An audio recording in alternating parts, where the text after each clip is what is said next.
Quand la porte de ma propre maison s'est refermée derrière moi cette nuit-là, et que je me suis retrouvée seule sous une tempête violente, trempée jusqu'aux os, sans savoir où aller, j'ai pensé que c'était la fin. J'ai pensé que mon fils venait de me tuer sans même poser la main sur moi, mais je me trompais. Cette nuit n'a pas été ma fin. C'était le début du plus grand tournant de ma vie, et aussi du pire regret de la sienne. Je m'appelle Solène Vautrin, j'ai 64 ans, je suis veuve depuis près d'une décennie et j'ai passé toute ma vie de manière simple. J'ai travaillé pendant des années comme couturière pour subvenir aux besoins de mon fils unique. Chaque pièce qui sortait de mes mains portait la sueur, les douleurs dans le dos et l'espoir que Maël ait un avenir meilleur que le mien. J'ai économisé chaque centime. Chaque euro mis de côté était une brique dans la construction de notre sécurité. J'ai élevé ce garçon seul après la mort de mon mari. Et jamais, au grand jamais, je n'aurais imaginé qu'un jour il me chasserait de ma propre maison à cause d'un mensonge raconté par sa femme. Tout a commencé 6 mois avant cette nuit maudite. Maël est arrivé à ma porte avec son épouse, Élodie Carpentier, et la nouvelle qu'ils étaient au bord de l'expulsion. Dettes accumulées, loyer en retard, factures d'électricité coupées. Élodie était enceinte de 3 mois et pleurait en racontant qu'il n'avait plus nulle part où aller. Mon cœur de mère n'a pas supporté de voir ça. J'ai ouvert ma maison sans réfléchir à 2 fois. Je leur ai dit qu'ils pouvaient rester aussi longtemps que nécessaire, que cette maison serait toujours la leur aussi. Pendant les premières semaines, j'ai cru avoir pris la bonne décision. Maël m'aidait à porter les courses, Élodie préparait le dîner. Il y avait des conversations le soir dans le salon. Je me sentais à nouveau nécessaire, utile, partie d'une famille qui semblait se reconstruire. Mais cette sensation a duré peu de temps. Très peu de temps. Élodie a commencé à changer les choses dans la maison. D'abord les rideaux, puis les meubles, les tableaux que j'avais accrochés avec tant de soin ont fini au grenier. Quand j'ai essayé de dire quelque chose, elle a souri et a dit qu'elle modernisait simplement, que la maison avait besoin d'une touche plus jeune. Maël est resté silencieux.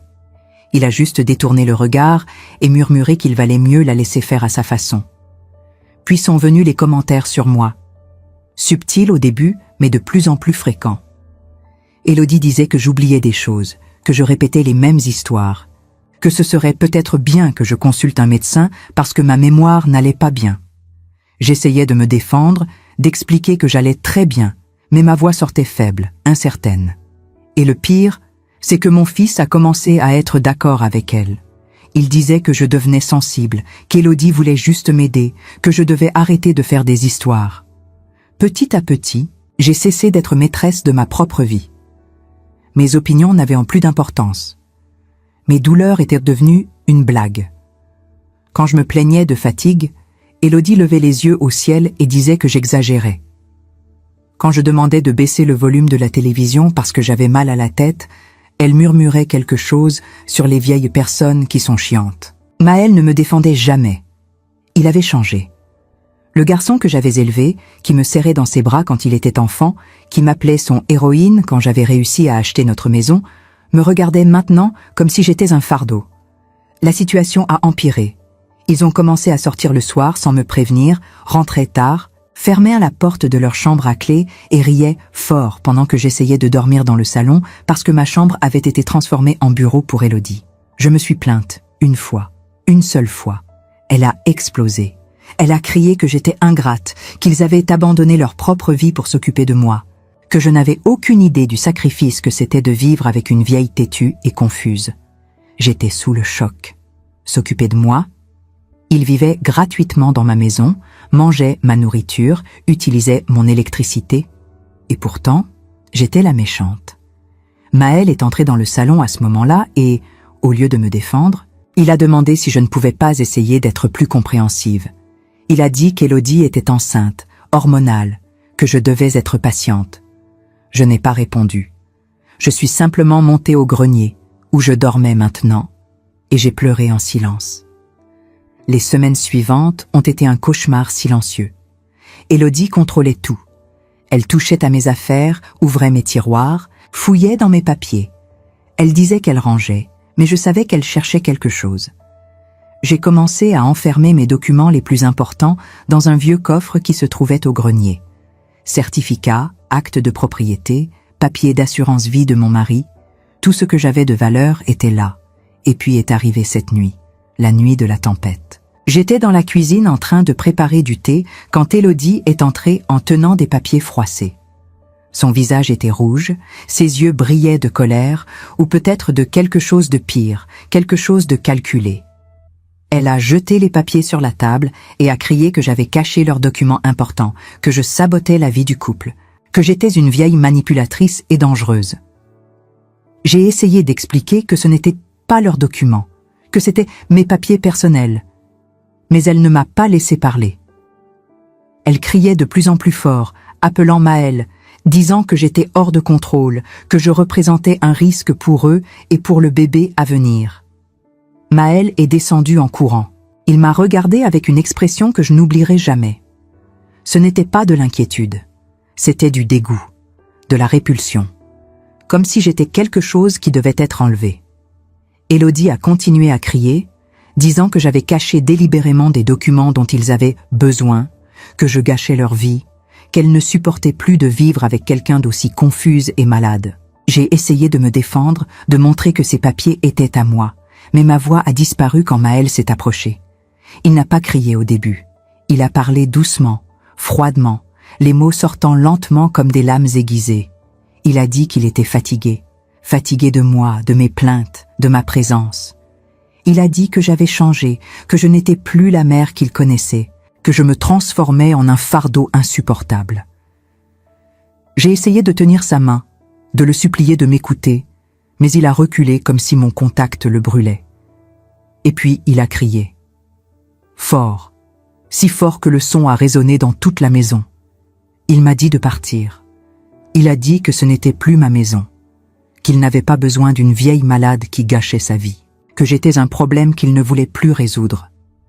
Je suis restée paralysée. Ces mots ne pouvaient pas sortir de la bouche de mon fils. Ils ne le pouvaient pas, mais ils l'ont fait. Et il n'a pas arrêté. Il a continué à crier, m'ordonnant de partir, disant que si je ne partais pas de mon plein gré, il appellerait quelqu'un pour me faire sortir de force. Élodie est restée dans le coin, les bras croisés, un sourire discret sur le visage. Elle avait obtenu ce qu'elle voulait. Je n'ai pas pleuré. Je n'ai pas supplié. Je n'ai pas crié en retour. J'ai juste pris mon manteau fin qui était accroché près de la porte, mes vieilles clés que je gardais dans ma poche, et je suis sortie dans la tempête. La pluie tombait avec une violence effrayante. Des vents forts poussaient les arbres d'un côté à l'autre, les rues étaient désertes, l'eau coulait sur les trottoirs comme de petites rivières. Je n'avais pas de parapluie, je n'avais pas de téléphone, je n'avais personne. J'ai marché sans but, mouillé, fatigué, invisible. Les lumières des maisons clignotaient au loin, des familles réunies, protégées, pendant que j'errais dans les rues comme un fantôme. J'ai pensé à frapper à la porte d'un voisin, mais la honte m'en a empêché. Que dirais-je? Que mon propre fils m'avait chassé de chez moi, que je n'avais plus de place dans le monde? J'ai marché pendant des heures. Mes pieds me faisaient mal, mes vêtements collaient à mon corps, le froid pénétrait jusqu'aux os. À un moment donné, je me suis assise sur un banc de parc trempé et j'ai regardé le ciel sombre. J'ai pensé que j'allais peut-être mourir là. Peut-être que c'était mon destin. Mourir seule, abandonnée, oubliée. Mais je ne suis pas morte. Parce que ce que mon fils ne savait pas, ce qu'Élodie n'imaginait pas, c'est que cette maison n'était pas juste un foyer. Et cette nuit, cette maudite nuit de tempête, allait déclencher quelque chose qu'aucun des deux n'attendait. Si vous m'écoutez maintenant, si vous ressentez chaque mot que je dis, j'ai besoin de vous demander quelque chose. Laissez un like sur cette vidéo. Commentez d'où vous me regardez. Abonnez-vous à la chaîne. Parce que ce qui va suivre va vous montrer que même dans les moments les plus sombres, quand on pense avoir tout perdu, il existe encore une force en nous que personne ne peut enlever. Et je promets que cette histoire va vous apprendre quelque chose sur la famille, le respect et les conséquences de sous-estimer quelqu'un qu'on croit vaincu. 5 heures après que je sois sortie sous cette tempête, le téléphone de Maël a sonné. C'était la police. Le ton du policier n'était pas interrogateur. C'était un ton de choc. À ce moment précis, pendant que mon fils répondait à l'appel avec des mains tremblantes, son monde a commencé à s'effondrer. Parce que le mensonge qu'Élodie avait utilisé pour me chasser venait d'exposer de vieux secrets, des documents oubliés et une vérité qui allait tout changer. Et quand la réalité l'a frappé, quand Maël a compris ce qu'il avait fait, il n'y avait aucune tempête au monde capable de laver la culpabilité qui s'est emparée de lui. Quand Maël a raccroché le téléphone, son visage était devenu blanc comme de la craie. Ses mains tremblèrent de manière incontrôlable, le téléphone glissant presque de ses doigts moites. Élodie, debout près de la fenêtre, a immédiatement senti que quelque chose de grave venait de se produire. Elle a demandé d'une voix impatiente ce qui se passait, qui avait appelé à une heure pareille, mais Maël ne répondait pas. Il fixait le vide devant lui, comme si son cerveau refusait de traiter l'information qu'il venait de recevoir. Elle a insisté, sa voix montant dangereusement dans les aigus, exigeant de savoir ce que la police voulait, pourquoi ils appelaient en pleine nuit. Mais Maël restait muet, incapable de formuler une seule phrase cohérente. Il ne trouvait tout simplement pas les mots pour expliquer ce qu'il venait d'apprendre, ce qui commençait à se dévoiler sous ses yeux horrifiés. La police avait retrouvé une femme errante dans les rues du centre-ville, complètement trempée jusqu'aux os, en état d'hypothermie sévère qui menaçait son pronostic vital. Une voisine inquiète, Madame Mercier, une retraitée qui souffrait d'insomnie chronique, avait appelé les secours d'urgence après avoir vu par sa fenêtre quelqu'un titubant sous la pluie battante pendant ce qui lui avait semblé être des heures interminables. Quand les policiers et les ambulanciers sont arrivés sur place avec leurs gyrophares illuminant la nuit sombre, ils m'ont trouvée assise sur un banc de parc municipal, complètement immobile, incapable de bouger le moindre muscle, le corps glacé comme de la pierre, les lèvres bleues, la peau pâle et translucide. J'étais encore consciente techniquement, mais à peine. Mon esprit flottait quelque part entre la réalité et un état de semi-conscience dangereux. Ils m'ont rapidement enveloppée dans plusieurs couvertures thermiques de survie et m'ont emmené d'urgence à l'hôpital le plus proche, sirène hurlante dans la nuit. C'est là, dans ce service des urgences bondées, que tout a véritablement commencé à se défaire pour Maël comme un pull dont on tire un fil. Quand les médecins de garde ont examiné minutieusement mes papiers d'identité pour comprendre qui j'étais, ils ont découvert dans leur système informatique quelque chose que personne n'attendait, une information qui allait tout changer. Mon dossier médical électronique contenait des résultats d'examens très récents, des tests neurologiques et cognitifs complets que j'avais passés exactement 3 semaines avant cette nuit maudite. Des examens que je n'avais partagés avec absolument personne, pas même avec mon propre fils, gardant ces informations pour moi par instinct de protection. Les résultats montraient noir sur blanc que ma santé mentale était parfaitement normale pour une femme de mon âge. Aucun signe de démence débutante, aucun trouble cognitif détectable, aucune confusion mentale, aucun problème de mémoire pathologique. J'étais saine d'esprit, complètement lucide, parfaitement capable de prendre mes propres décisions. Le médecin de garde, un jeune urgentiste nommé Dr Rousseau, a immédiatement trouvé cette situation très étrange et inquiétante.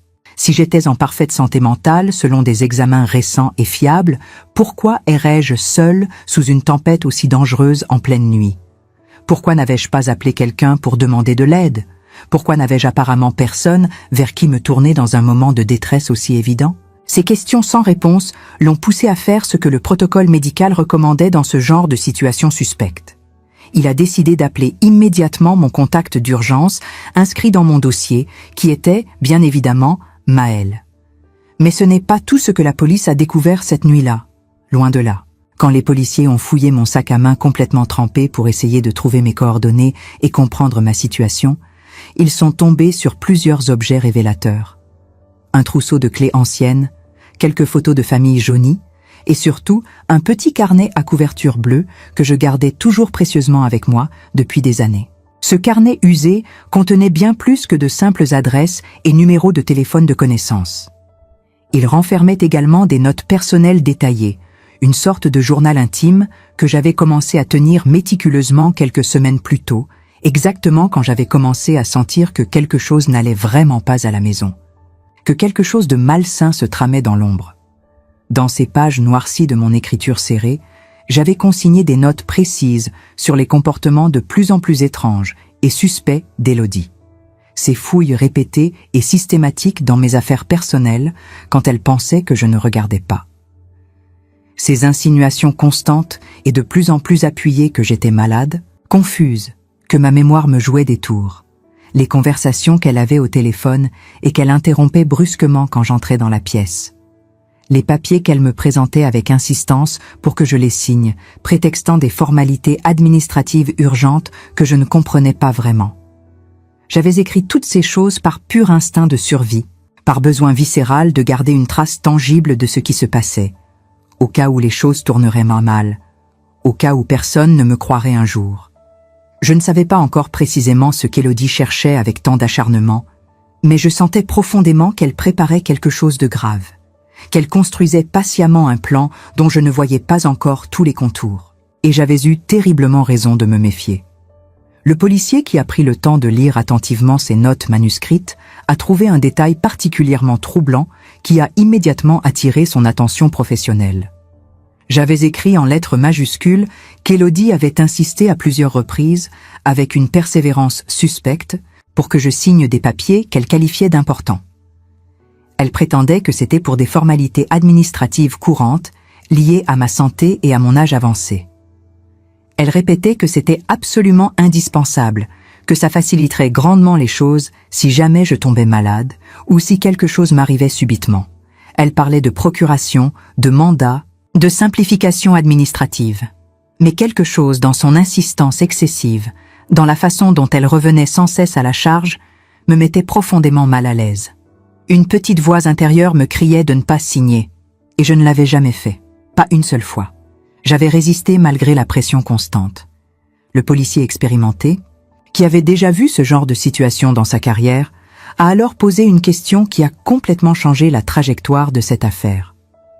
Il a demandé directement à Maëlle si sa mère possédait des biens immobiliers de valeur ou des comptes bancaires importants. Maëlle a bafouillé, clairement pris au dépourvu par cette question inattendue, disant qu'il ne savait pas vraiment exactement, que sa mère avait toujours été extrêmement discrète et pudique sur ces questions financières, qu'elle ne parlait jamais d'argent avec lui. C'est précisément à ce moment crucial que le policier a lâché la bombe qui allait tout faire exploser. La maison dans laquelle Maëlle vivait depuis 6 mois, celle qu'il venait de me dire avec tant de violence être sa maison en me chassant dehors, était légalement et exclusivement à mon nom, selon le cadastre. Pas à moitié en copropriété, pas en indivision, entièrement à moi seul. Chaque mètre carré, chaque mur, chaque tuile du toit. De plus, et c'était encore plus surprenant, j'avais un compte d'épargne conséquent que j'avais patiemment alimenté pendant des décennies de travail acharné, un compte dont l'existence n'était connue que de moi et de mon notaire de confiance, Maître Beaumont. Un compte qui contenait une somme très considérable, fruit de toute une vie de sacrifices, d'économies minutieuses, de privations acceptées pour garantir mon avenir et celui de mon fils. Maëlle est resté complètement figé, comme frappé par la foudre. Il ne savait absolument rien de tout cela. Rien. Il avait toujours pensé naïvement que la maison était un héritage familial ancien, quelque chose qui lui reviendrait naturellement et automatiquement un jour, une propriété qui avait toujours appartenu à la famille. Il ne s'était jamais posé de questions sur le statut juridique réel de cette maison. Pourquoi l'aurait-il fait? J'étais sa mère. Ce qui était à moi était à lui, non. C'est ce qu'il avait toujours cru sans jamais vérifier. Mais maintenant, avec cette révélation brutale, tout devenait atrocement clair dans son esprit qui basculait. Élodie, elle, avait parfaitement compris la situation réelle. Elle n'était pas stupide. Loin de là. Elle avait fouillé méthodiquement, cherché patiemment et trouvé des indices révélateurs. Elle savait que je possédais quelque chose de grande valeur, et elle avait élaboré un plan minutieux pour mettre la main dessus, un plan qui nécessitait de me faire passer pour une vieille femme sénile et incapable. Le policier a alors expliqué quelque chose d'encore plus grave et inquiétant à Maëlle qui écoutait, médusée. Si j'avais été légalement déclarée inapte mentalement par un médecin complaisant ou manipulé, si quelqu'un avait réussi à me faire officiellement passer pour confuse ou atteinte de troubles cognitifs sévères devant un juge, cette personne aurait pu obtenir relativement facilement une mesure de tutelle complète sur moi. et avec une tutelle légale en bonne et due forme, elle aurait automatiquement eu accès libre et total à tous mes biens, à ma maison, à mon argent durement gagné, à mes comptes bancaires, à tout mon patrimoine. Tout aurait pu être transféré légalement, vendu, dilapidé, sans que j'aie le moindre mot à dire, sans que je puisse m'y opposer d'aucune manière. J'aurais été juridiquement considéré comme incapable de gérer mes propres affaires. Maëlle a senti son sang se glacer dans ses veines. Une sueur froide a coulé le long de son dos. Élodie avait passé des mois entiers à construire méticuleusement cette image fausse de moi.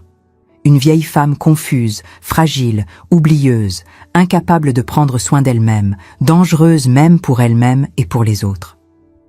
Elle avait manipulé chaque conversation avec un art consommé, transformé chaque petit oubli banal en symptôme inquiétant, exploité chaque incident domestique anodin pour planter solidement cette idée toxique dans l'esprit de Maëlle. Et lui, complètement aveuglé par son amour pour elle, par son désir désespéré de croire qu'elle voulait juste aider sa belle-mère âgée par pure bonté d'âme, avait tout gobé sans jamais remettre en question une seule de ses affirmations. Le policier a continué son explication détaillée, chaque mot enfonçant un peu plus Maëlle dans l'horreur de ce qu'il découvrait.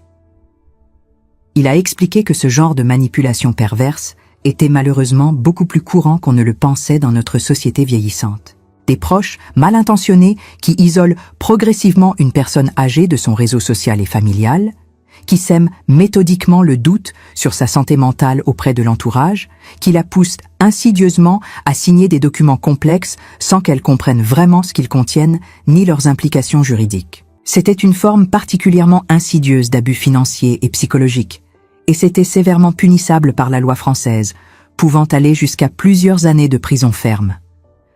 Maëlle a raccroché le téléphone dans un état de choc total, presque catatonique. Ses jambes tremblaient, sa respiration était saccadée.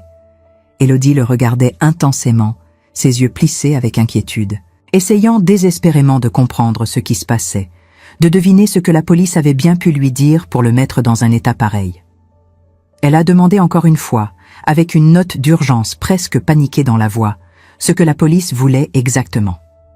Maëlle s'est tournée vers elle très lentement, comme si chaque mouvement lui demandait un effort surhumain. Et pour la première fois depuis des mois, depuis leur rencontre même, il l'a vraiment regardée. Pas avec l'amour aveugle qu'il avait eu jusqu'alors, pas avec la confiance absolue qui avait caractérisé leur relation, mais avec une suspicion grandissante, un doute profond qui s'installait comme un poison. Il a demandé d'une voix blanche pourquoi exactement elle fouillait constamment dans les affaires personnelles de sa mère. Pourquoi elle insistait avec tant d'acharnement pour qu'elle signe des papiers dont elle ne comprenait pas le contenu. Pourquoi elle parlait sans cesse de prétendus problèmes de santé mentale alors que les médecins venaient de confirmer formellement que je n'avais absolument rien, que j'étais parfaitement lucide et saine d'esprit. Élodie a visiblement pâli. Tout le sang a quitté son visage. Elle a essayé de sourire, un sourire forcé et peu convaincant, de balayer ses questions d'un geste désinvolte de la main, disant qu'il était juste stressé par cet appel nocturne, qu'il ne comprenait pas correctement la situation dans son ensemble, qu'il se faisait des idées absurdes. Mais Maëlle n'était plus du tout le même homme qu'une heure auparavant. Quelque chose s'était irrémédiablement brisé en lui. Il ne la croyait plus. Pas un seul mot. Il commençait à voir les pièces du puzzle se mettre en place une par une, révélant une image horrible qu'il avait refusé de voir jusqu'à présent. Il a demandé avec plus de fermeté où étaient exactement les papiers qu'elle avait pris ce soir-là dans le coffre de sa mère. Ceux qu'elle prétendait que j'avais soi-disant cachés pour leur nuire. Élodie a hésité, cherchant visiblement une excuse plausible. Puis elle a dit d'une voix moins assurée qu'elle les avait rangés quelque part, que ce n'était vraiment pas important, qu'on pouvait en parler demain quand les choses seraient plus calmes. Mais Maëlle a insisté avec une détermination nouvelle. Il voulait les voir.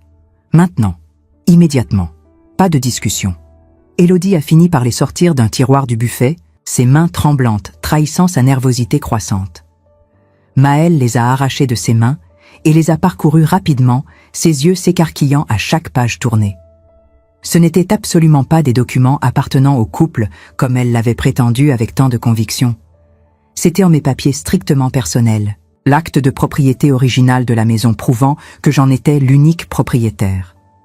Les relevés détaillés de mon compte d'épargne montrant des sommes importantes accumulées. Des documents d'assurance vie dont j'étais la bénéficiaire. Des titres de propriété. Tout ce qu'Élodie cherchait avec tant d'obstination depuis des mois était là, étalé devant ses yeux. Maëlle a lentement levé les yeux vers elle, la réalité le frappant comme un coup de poing violent en plein visage. Elle ne l'aimait pas. Elle ne l'avait jamais aimé. Pas une seule seconde. Tout était calculé depuis le début. Elle l'avait cyniquement utilisé comme un simple outil pour accéder à ma vie, à mes biens, à tout ce que j'avais patiemment construit pendant des décennies de travail acharné. Et lui, dans sa naïveté touchante, dans son désir désespéré de croire qu'il avait enfin trouvé quelqu'un qu'il aimait vraiment pour ce qu'il était, avait trahi sa propre mère, la femme qui lui avait tout donné, la femme qui s'était sacrifiée toute sa vie pour lui. Il a demandé à Élodie de partir. Sa voix était calme maintenant, mais d'un calme glacial plus effrayant que n'importe quel cri. Elle a essayé de protester avec véhémence, de dire qu'il se trompait complètement, qu'il était manipulé par sa vieille mère folle qui avait toujours été jalouse de leur amour, qu'il allait le regretter amèrement. Mais il ne l'a pas laissé finir ses phrases pathétiques. Il a répété, beaucoup plus fort cette fois, sa voix résonnant dans toute la maison. Il voulait qu'elle parte, qu'elle sorte de cette maison. Immédiatement, sans discussion possible. Élodie a brutalement réalisé qu'elle avait définitivement perdu. Son plan élaboré était tombé à l'eau. Tous ses efforts étaient réduits à néant. Elle a violemment attrapé son manteau et est sortie en claquant la porte avec rage, criant qu'il le regretterait toute sa vie, que j'avais tout gâché, que j'étais une vieille folle manipulatrice, qui avait délibérément détruit leur bonheur et leur avenir ensemble. Mais Maëlle ne l'écoutait déjà plus. Son esprit était ailleurs. Il était déjà parti mentalement. Il a couru jusqu'à l'hôpital sous la pluie qui tombait encore durement, le cœur battant à tout rompre, les poumons brûlants, les vêtements trempés. Il devait absolument me voir. Il devait me parler. Il devait s'excuser pour tout. Il devait me dire qu'il avait enfin compris, qu'il s'était tragiquement trompé, qu'il était profondément désolé. Mais quand il est finalement arrivé à l'hôpital, complètement trempé et essoufflé, les infirmières de nuit lui ont froidement dit que j'étais dans une chambre du service de médecine interne, que mon état était stable maintenant, mais que je refusais catégoriquement de voir qui que ce soit. Maëlle a insisté avec désespoir. Il a supplié. Il a dit qu'il était mon fils, mon unique enfant, qu'il devait absolument me parler, que c'était une question de vie ou de mort. Mais l'infirmière en chef a fermement secoué la tête. J'avais été parfaitement clair dans mes instructions. Je ne voulais voir absolument personne, surtout pas lui. Pas maintenant. Peut-être jamais. Je suis resté 3 jours à l'hôpital. 3 longues journées pendant lesquelles j'ai eu tout le temps de réfléchir à ma vie, à mes choix, à ce que j'avais permis de devenir. Les médecins m'ont soigné pour l'hypothermie, ils m'ont fait passer des examens complémentaires, ils m'ont posé des questions détaillées sur ma situation familiale. J'ai tout raconté, pas par vengeance, mais par besoin viscéral de dire la vérité à quelqu'un qui m'écouterait sans me juger, sans détourner le regard.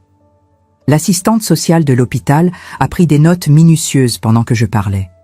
Elle hochait la tête, ses yeux exprimant une compassion sincère mêlée à une colère professionnelle face à ce genre d'injustice. Quand j'ai terminé mon récit, elle a posé son stylo et m'a regardé avec une intensité que je n'oublierai jamais. Elle m'a expliqué que ce que j'avais vécu portait un nom précis dans le code juridique français. Maltraitance psychologique et tentative d'exploitation financière d'une personne vulnérable. Elle m'a dit que j'avais des droits fondamentaux, que je pouvais porter plainte, que personne n'avait le droit de me traiter ainsi, même pas mon propre fils. Ces mots résonnaient dans ma tête comme une révélation tardive mais puissante. Mais j'hésitais encore. Était-ce vraiment la bonne chose à faire? Maëlle était mon enfant. Je l'avais porté pendant 9 mois, je l'avais mis au monde dans la douleur. Je l'avais élevé seule après la mort de mon mari. Je l'avais nourri, habillé, protégé contre tous les dangers du monde. Comment pouvais-je maintenant le dénoncer à la police? Comment pouvais-je détruire sa vie de mes propres mains?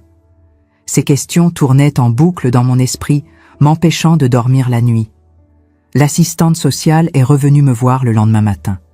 Elle s'est assise à côté de mon lit et a pris ma main dans les siennes. Ses mains étaient chaudes, réconfortantes. Elle m'a dit quelque chose que je n'oublierai jamais, des mots qui ont changé ma perspective sur tout. Elle a dit que l'amour d'une mère ne signifiait pas accepter d'être détruite pour préserver l'image de son enfant. Que protéger mon fils ne voulait pas dire me laisser mourir sous la pluie battante pendant qu'il dormait tranquillement dans mon lit. Que parfois, la plus grande preuve d'amour qu'on puisse donner à quelqu'un, c'est de lui montrer qu'il y a des limites à ne pas franchir, même si cette leçon fait mal, même si elle bouleverse tout. Ces paroles ont résonné en moi pendant des heures. Je les ai retournées dans ma tête encore et encore, les examinant sous tous les angles. Et progressivement, j'ai compris qu'elle avait profondément raison. J'avais passé toute ma vie à me sacrifier pour Maëlle, à tout lui donner sans rien demander en retour, à tout lui pardonner au nom de l'amour maternel inconditionnel. Mais en agissant ainsi, je lui avais involontairement appris qu'il pouvait me traiter comme il voulait sans jamais subir de conséquences. Je lui avais enseigné que mon amour était acquis, automatique, qu'il pouvait me piétiner encore et encore, et que je serais toujours là, prête à tout accepter, à tout excuser, à tout oublier. Et regardez où cette dynamique toxique nous avait menés. À une nuit de tempête où j'avais failli mourir d'hypothermie dans les rues désertes de ma propre ville. Le 4e jour, j'ai quitté l'hôpital. Pas pour retourner dans cette maison qui ne se sentait plus comme un foyer. Pas pour retrouver Maëlle qui m'avait trahi de la pire des façons. J'ai demandé à l'assistante sociale de m'aider à trouver un logement temporaire, un endroit où je pourrais me reconstruire, loin du regard de ceux qui m'avaient brisé. Elle m'a orienté vers un centre d'hébergement pour personnes âgées en situation de crise, un établissement géré par une association caritative locale. Ce n'était pas grand-chose, vraiment. Une petite chambre modeste avec un lit étroit mais propre, une armoire en bois vieillie, une fenêtre qui donnait sur une cour intérieure paisible où quelques arbres apportaient une touche de verdure. Mais c'était à moi, mon espace, mon refuge. Personne ne pouvait m'en chasser. Personne ne pouvait me dire que je n'avais pas ma place ici. Pendant ce temps, Maëlle essayait désespérément de me joindre. Il appelait l'hôpital plusieurs fois par jour, laissait des messages longs et confus où sa voix tremblait, suppliait les infirmières de me convaincre de lui parler, ne serait-ce qu'une minute. Mais je refusais systématiquement. Je n'étais pas prête, pas encore. J'avais besoin de temps pour guérir, pour réfléchir, pour comprendre ce que je voulais vraiment pour la suite de ma vie. Une semaine après ma sortie de l'hôpital, j'ai pris rendez-vous avec mon notaire. Maître Beaumont était un homme dans la soixantaine avancée que je connaissais depuis plus de 20 ans, quelqu'un en qui j'avais toujours eu une confiance totale. Il m'avait aidé à régler la succession de mon mari, à acheter ma maison, à mettre en ordre tous mes papiers importants. Je suis entrée dans son cabinet avec une détermination nouvelle. Je lui ai raconté tout ce qui s'était passé, du début jusqu'à cette nuit maudite.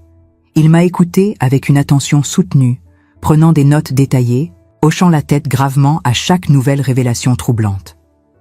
Quand j'ai terminé mon récit, il a retiré lentement ses lunettes et les a posées sur son bureau. Il m'a regardé droit dans les yeux avec une expression mêlant inquiétude et admiration. Il m'a dit que j'avais été extraordinairement sage de ne jamais signer les papiers qu'Élodie me présentait avec insistance. Il m'a expliqué en détail que ce qu'elle tentait de faire correspondait exactement à une escroquerie classique qu'il avait vue se répéter de nombreuses fois dans sa carrière. Le schéma était toujours le même.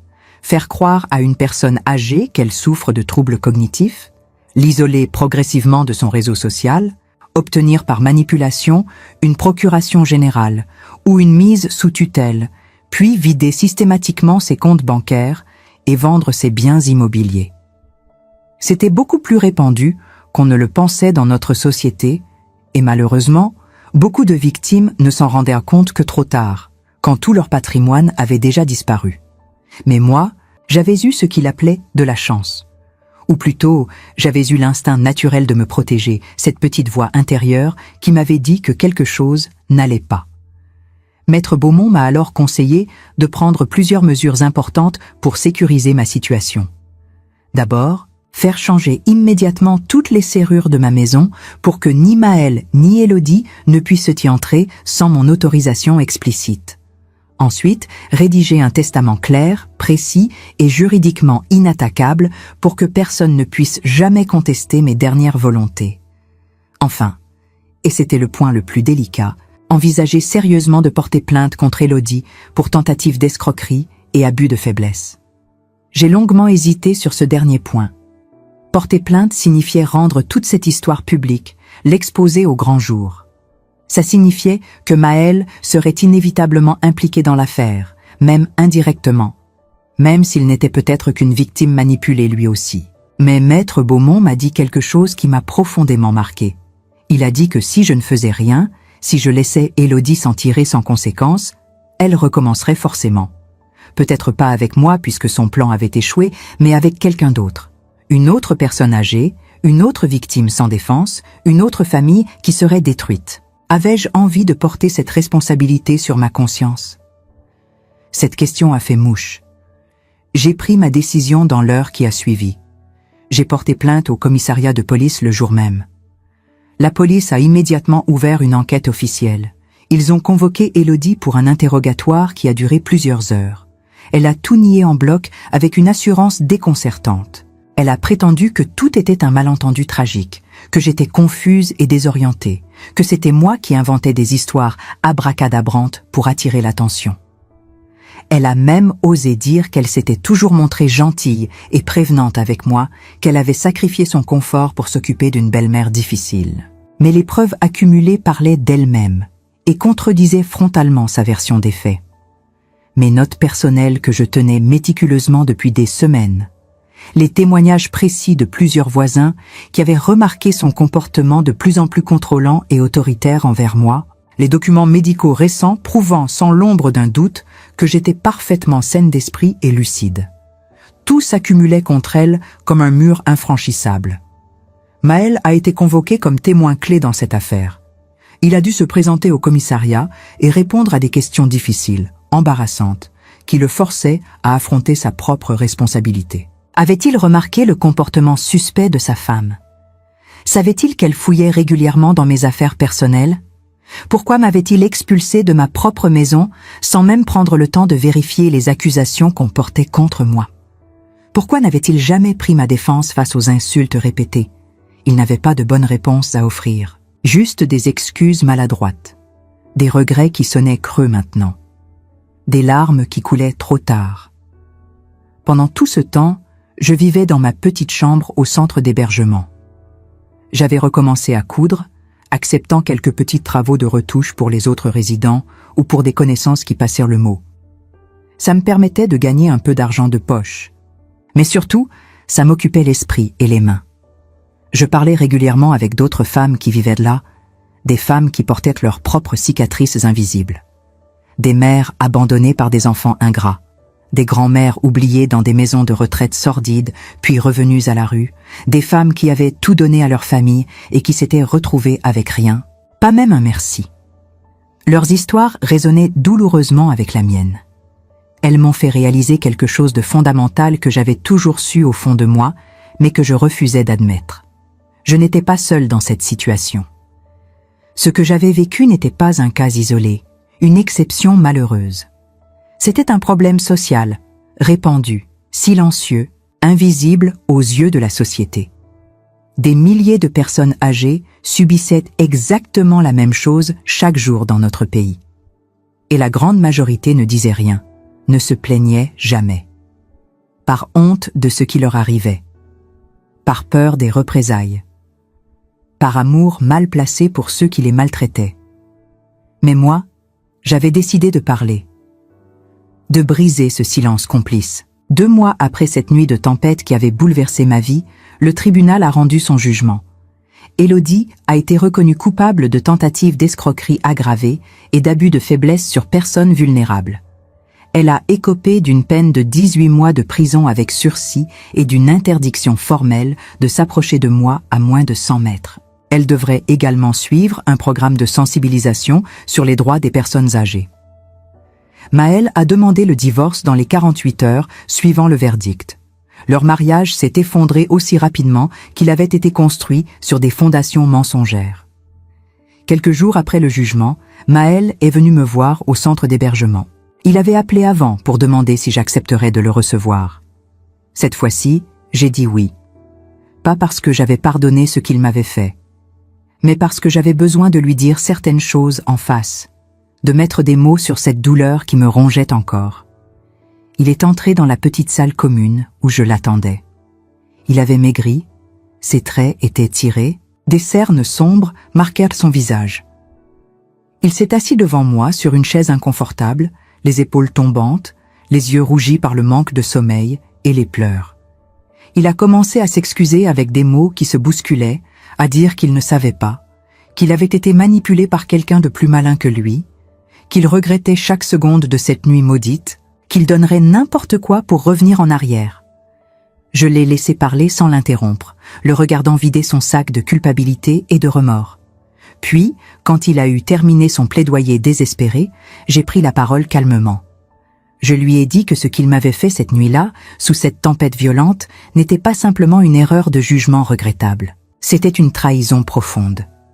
La pire qu'une mère puisse subir de la part de son propre enfant. Je lui ai rappelé que j'avais passé toute ma vie à le protéger contre les difficultés, à tout sacrifier pour son bien-être, à travailler jusqu'à l'épuisement pour qu'il ne manque jamais de rien. Et qu'en retour, au moment où j'avais le plus besoin de lui, il m'avait jeté dehors comme un déchet encombrant dont on veut se débarrasser. Il a pleuré. Beaucoup. Il a dit qu'il voulait tout réparer, qu'il ferait absolument n'importe quoi pour regagner ma confiance. Mais je lui ai expliqué avec une douceur ferme que certaines choses dans la vie ne se réparaient pas facilement. Que la confiance, une fois brisée en 1000 morceaux, ne se reconstruisait pas du jour au lendemain avec de simples excuses. Que j'avais besoin de temps. Beaucoup de temps. Peut-être même plus de temps qu'il ne l'imaginait. Je lui ai aussi dit quelque chose de très important qu'il devait savoir. Je lui ai annoncé que j'avais modifié mon testament chez Maître Beaumont, que la maison resterait légalement à moi tant que je serais en vie, qu'après ma mort, elle lui reviendrait effectivement, mais seulement s'il prouvait concrètement qu'il avait changé, qu'il avait réellement compris la gravité de ses actes, qu'il respectait vraiment ce que je lui avais donné toute ma vie. Ce n'était pas une punition cruelle, c'était une protection nécessaire et une leçon de vie. Maël a hoché la tête lentement. Il n'a pas protesté, il n'a pas essayé de négocier ou de marchander. Il a simplement accepté ses conditions avec une humilité que je ne lui connaissais pas. Quand il est parti ce jour-là, marchant vers la sortie avec des pas lourds, je me suis sentie étrangement légère pour la première fois depuis des mois. Pas heureuse exactement, pas soulagée non plus.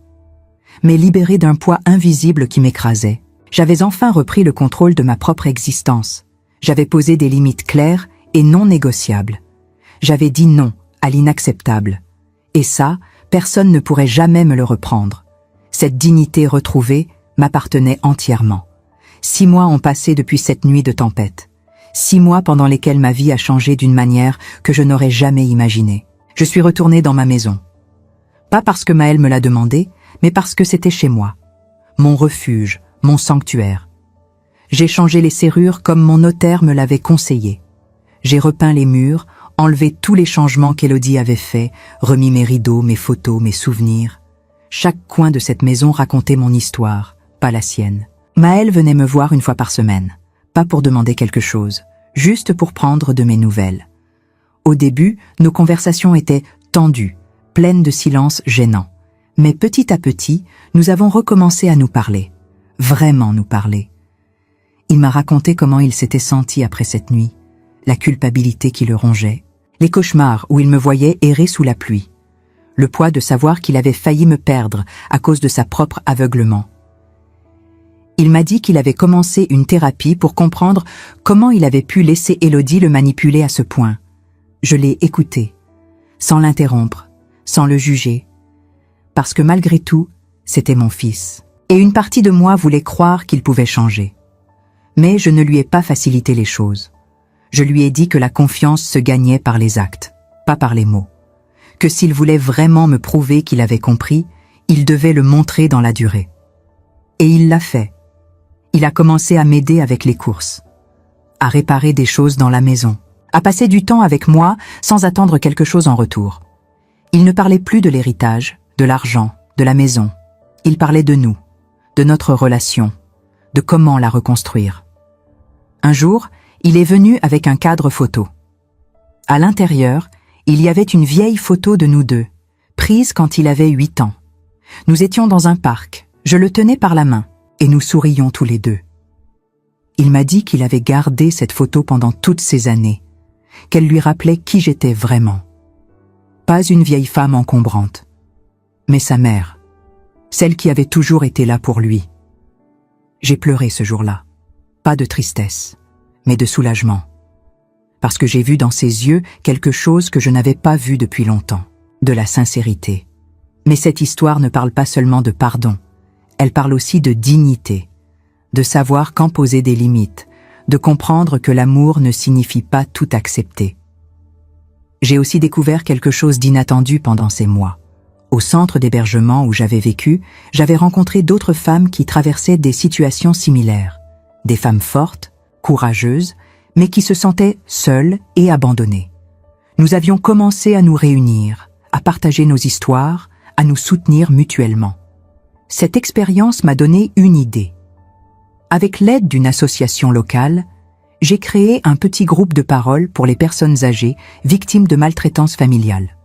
Nous nous retrouvions une fois par semaine dans une salle communautaire. Nous parlions, nous écoutions, nous nous entraidions. Certaines de ces femmes avaient subi des choses bien pires que moi. Des violences physiques, des vols, des abandons complets. Mais elles trouvaient dans notre groupe un espace où elles pouvaient exprimer leur douleur sans être jugées. Et ça les aidait. Ça nous aidait toutes. Je me suis rendu compte que ce qui m'était arrivé, aussi douloureux que ça ait été, m'avait donné une mission. Celle d'aider les autres à ne pas rester silencieuses. À comprendre qu'elles avaient des droits, qu'elles méritaient le respect, qu'elles n'étaient pas seules. Un jour, une journaliste locale a entendu parler de notre groupe. Elle m'a contacté pour faire un article. Au début, j'ai hésité. Je n'avais jamais voulu être sous les projecteurs. Mais j'ai réalisé que partager mon histoire publiquement pourrait aider d'autres personnes à reconnaître les signes de manipulation et d'abus. L'article est paru dans le journal régional. Il racontait mon expérience, celle d'autres membres du groupe, et expliquait comment repérer et réagir face à la maltraitance des personnes âgées. Les réactions ont été incroyables. Des dizaines de personnes nous ont contactés. Des victimes qui voulaient rejoindre le groupe, des proches qui cherchaient des conseils, des professionnels de santé qui voulaient collaborer. Notre petit groupe s'est transformé en quelque chose de plus grand. Nous avons organisé des conférences, des ateliers de sensibilisation, des rencontres avec des travailleurs sociaux. Nous sommes devenus une voix pour ceux qui n'en avaient pas. Et moi, Solène Vautrin, la vieille costurière qui avait été jetée dehors sous la pluie, j'étais devenue une militante. Pas par choix au départ, mais par nécessité, par besoin de transformer ma douleur en quelque chose d'utile. Maël a assisté à l'une de nos conférences. Je ne lui avais pas demandé de venir, mais il est venu quand même. Il s'est assis au fond de la salle, écoutant les témoignages, voyant l'impact que nous avions. Après la conférence, il est venu me voir, les larmes aux yeux. Il m'a dit qu'il était fier de moi, que j'avais pris quelque chose d'horrible et que j'en avais fait quelque chose de beau, que j'étais plus forte qu'il ne l'avait jamais imaginé. Et pour la première fois depuis des années, j'ai senti que nous étions de nouveau mère et fils, pas comme avant, mais d'une manière différente, plus mûre, plus honnête. Aujourd'hui, je vis toujours dans ma maison, seule, mais pas solitaire. Je continue à animer le groupe de parole. Je continue à coudre parce que ça me détend, parce que ça me rappelle d'où je viens. Maël vient me voir régulièrement. Nous prenons le thé ensemble, nous parlons de tout et de rien. Nous ne parlons plus jamais d'Élodie. Elle appartient au passé. Il y a quelques semaines, Maël m'a annoncé qu'il avait rencontré quelqu'un. Une femme douce, respectueuse, qui travaille comme infirmière. Elle ne sait rien de notre histoire, et c'est mieux ainsi. Mais quand Maël me l'a présenté, j'ai vu dans ses yeux qu'il avait appris, qu'il savait maintenant reconnaître la différence entre l'amour véritable et la manipulation. Et ça, c'était la plus grande preuve de changement qu'il pouvait me donner. Cette histoire aurait pu se terminer tragiquement. J'aurais pu mourir cette nuit-là, seule sous la tempête. J'aurais pu sombrer dans l'amertume, haïr mon fils pour toujours, fermer mon cœur au monde. Mais je ne l'ai pas fait, parce que j'ai compris quelque chose d'essentiel. Quand on touche le fond, quand on perd tout, on a deux choix. Se laisser détruire ou se reconstruire. J'ai choisi la deuxième option. Je me suis relevée, j'ai repris ma vie en main. J'ai posé des limites, j'ai demandé justice, j'ai transformé ma douleur en force. Et j'ai découvert que même à 64 ans, on peut recommencer, on peut se réinventer, on peut trouver un nouveau sens à son existence. Si vous m'avez écouté jusqu'ici, c'est que mon histoire vous a touché. Peut-être parce que vous avez vécu quelque chose de similaire, peut-être parce que vous connaissez quelqu'un dans cette situation, ou peut-être simplement parce que vous comprenez ce que signifie être sous-estimé, piétiné, oublié. Je veux que vous reteniez ceci. Vous méritez le respect, vous méritez la dignité, vous méritez d'être traité avec amour, peu importe votre âge. Et si quelqu'un, même quelqu'un que vous aimez profondément, vous traite autrement, vous avez le droit de dire non. Vous avez le droit de poser des limites. Vous avez le droit de vous protéger. Parce que l'amour véritable ne demande pas le sacrifice de votre dignité. L'amour véritable ne vous détruit pas, il vous construit. Et rappelez-vous toujours ceci, il n'est jamais trop tard pour reprendre le contrôle de votre vie. Jamais trop tard pour vous relever. Jamais trop tard pour dire « ça suffit, je mérite mieux ». Cette nuit de tempête a été la pire de ma vie, mais elle a aussi été le début de ma renaissance, le début de la femme que je suis devenue, une femme qui refuse de se laisser effacer, une femme qui sait désormais ce qu'elle vaut. Et si moi, Solène Vautrin, une simple costurière du fin fond de la France, j'ai pu le faire, alors vous aussi, vous le pouvez. N'oubliez jamais votre valeur. N'oubliez jamais que vous comptez. Et n'oubliez jamais que même dans les moments les plus sombres, il existe toujours une lumière au bout du tunnel. Il suffit d'avoir le courage de continuer à marcher. Et vous, qu'auriez-vous fait à ma place cette nuit-là, quand la porte de votre propre maison s'est refermée derrière vous sous la tempête? Je vous pose cette question non pas pour obtenir une réponse facile, mais parce que je sais que certaines d'entre vous, peut-être beaucoup d'entre vous, ont déjà ressenti ce même sentiment d'abandon. Cette douleur sourde de voir quelqu'un que vous avez porté, nourri, aimé plus que vous-même, vous regarder comme si vous n'aviez plus aucune valeur, comme si toutes ces années de sacrifice s'étaient effacées en un instant. Ce que j'ai vécu n'est pas unique. Ce n'est pas une exception tragique. C'est une réalité silencieuse qui touche des milliers de femmes et d'hommes de notre génération. Des personnes qui ont tout donné et qui se retrouvent avec rien. Pas même un merci. Pas même un regard bienveillant. Je le sais parce que je les ai rencontrés. J'ai entendu leurs histoires. J'ai vu leurs larmes. Et dans chacune de ces histoires, je voyais un reflet de la mienne. Mais j'ai aussi appris quelque chose de fondamental que je veux partager avec vous aujourd'hui. L'amour d'une mère ou d'un père ne signifie pas accepter d'être détruit. Aimer quelqu'un ne veut pas dire disparaître pour lui. Protéger nos enfants ne signifie pas leur permettre de nous piétiner sans conséquence. Parfois, la plus grande preuve d'amour qu'on puisse donner, c'est de dire non, de poser des limites, de refuser l'inacceptable, même quand ça fait mal, même quand ça brise tout ce qu'on croyait connaître. J'ai fait des choix difficiles, des choix que certains jugeront peut-être trop durs. Porter plainte contre la femme de mon fils, modifier mon testament, refuser de le voir pendant des semaines. Mais ces choix m'ont sauvé. Ils m'ont rendu ma dignité. Ils m'ont permis de me regarder dans le miroir sans avoir honte de ce que j'étais devenue. Et aujourd'hui, je peux dire que je ne regrette rien, même si le chemin a été douloureux. Alors, je vous demande, du fond du cœur, de prendre quelques secondes pour partager votre ressenti. Commentez ce que cette histoire a éveillé en vous. Dites-moi si vous auriez pris les mêmes décisions que moi ou si vous auriez agi différemment. Racontez-moi d'où vous m'écoutez en ce moment, depuis quelle ville, quel pays, quel coin du monde. Parce que vos mots ont une valeur immense. Vos expériences comptent. Votre voix mérite d'être entendue. Si vous avez vécu quelque chose de similaire, si vous connaissez quelqu'un qui traverse cette épreuve en silence, partagez cette vidéo. Faites-la circuler. Parce que peut-être, quelque part, Une femme ou un homme se sent seul dans sa douleur et a besoin de savoir qu'il n'est pas fou, qu'il n'est pas le problème, qu'il a le droit de se défendre et de réclamer le respect qu'il mérite. Abonnez-vous à cette chaîne si vous croyez que nos histoires ont de l'importance. Si vous pensez que les personnes de notre âge ne doivent pas rester invisibles dans une société qui nous oublie trop souvent. Chaque abonnement est un message qui dit que nous existons, que nous comptons, que notre dignité n'est pas négociable. J'ai 64 ans et j'ai failli tout perdre cette nuit-là sous la tempête. Mais au lieu de mourir, j'ai choisi de renaître. Au lieu de me taire, j'ai choisi de parler. Au lieu d'accepter l'humiliation, j'ai choisi la dignité. Et aujourd'hui, je peux regarder mon reflet et être fière de la femme que je suis devenue. Une femme qui refuse de disparaître. Une femme qui sait désormais ce qu'elle vaut. Vous aussi, vous valez infiniment plus que ce que certains voudraient vous faire croire.